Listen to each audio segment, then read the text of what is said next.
Welcome back guys, PC Basic Tips. Update lang ako sa ating computer shop, ating TG1 Gaming Computer Shop. Kung mapapansin nyo, nagre-reformat ako ng PC. Nagre-reformat ko yung PC 8 natin guys, kasi nag full storage na siya, tapos marami nang na-installan ng kung ano-ano ng mga players ko. Kaya nag-decide na ako na i-reformat na lang kasi i-delete ko siya isa-isa para ma-refresh na rin yung SSD natin. Nag-reformat tayo. Pakita kasi. And guys, kung makikita nyo, 25% na siya. Pero hindi na ako gagawa ng video tutorial kung paano mag-reformat ng Windows 10 Pro sa ating PC.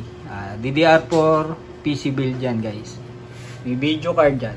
May video card. Ayan, number 8. Ryzen yung kanyang processor. Ryzen. Ayan guys.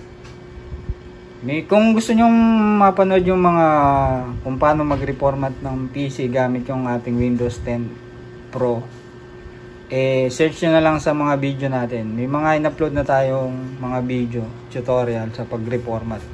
Saka kahit yung mga paggalaw ng mga settings pagkatapos mag-reformat, search nyo na lang sa ating mga video. Okay guys, yun lang guys, at advance Merry Christmas sa inyo at malapit na ang Pasko. Pagkatapos ng Pasko, New Year naman, kaya advance Merry Christmas and Happy New Year sa inyo mga guys, yung mga nag-subscribe sa ating channel. Yan. Stay lang kayo at gagawa tayo ng mga video tutorial at mga basic tips.